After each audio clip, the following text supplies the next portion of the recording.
బాపు రచన వేలూరి వెంకటేశ్వరరావు గారు. తెలుగులో వేమన పద్యాలు వినని వాళ్ళుండరు, బాపు బొమ్మలు చూడని వాళ్ళు లేరు.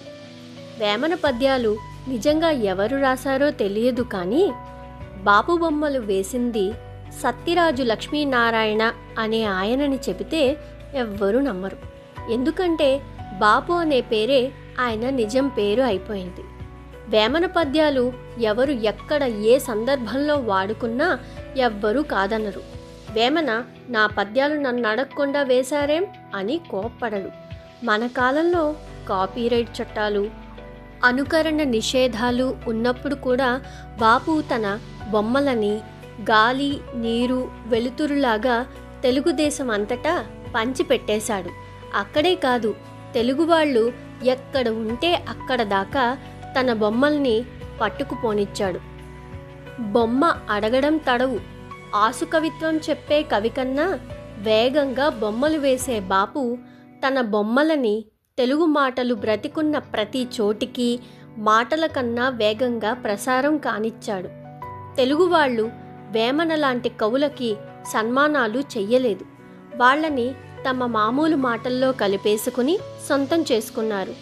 అంతే, బాపు కూడా అలాంటి వాడైపోయాడు. చిత్రకారుడుగా అతన్ని పనిగట్టుకుని ఎవ్వరూ పొగిడినట్టు లేదు, కానీ అతని బొమ్మలు లేకుండా ఎవ్వరూ ఏ పని చెయ్యరు. పత్రిక పెట్టినా, ఫ్లయర్ పంపినా, పుస్తకం అచ్చేసుకున్నా బాపు గీత లేనిదే అది మనకి పూర్తి కాదు. బాపు గొప్పవాడు. మనం పట్టం గట్టి నువ్వు గొప్పవాడివి అని చెప్పవలసిన అవసరం లేనంత గొప్పవాడు అని నేను 1983 తెలుగు వెలుగు షికాగో రాత పత్రికకి సంపాదకుడిగా రాశాను.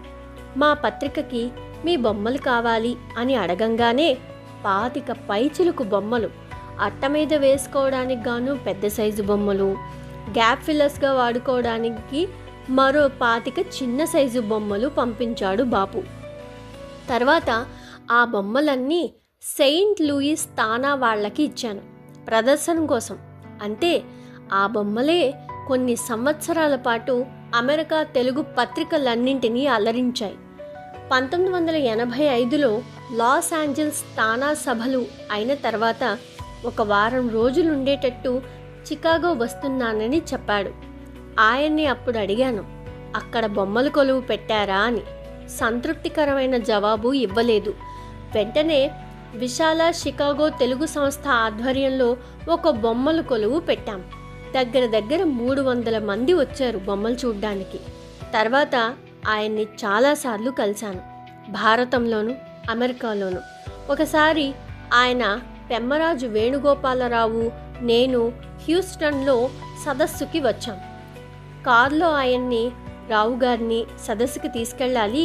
బాపు, మీరు వెనక సీట్లో కూర్చోండి, రావు గారు ముందు కూర్చుంటారు, ఆయన నాకు డైరెక్షన్లు చెప్పాలి అన్నాను. నేను డైరెక్టర్నే, ఆ పని నేను చేయలేదనుకున్నావా అన్నాడు. మాకు నవ్వాగలేదు. ఇప్పుడు బాపు లేడు. అమెరికా తెలుగు వాళ్ళ ఇళ్లల్లో వేమన పద్యాల పుస్తకం ఉండకపోవచ్చు, బాపు వేసిన బొమ్మ ఉండి తీరుతుంది.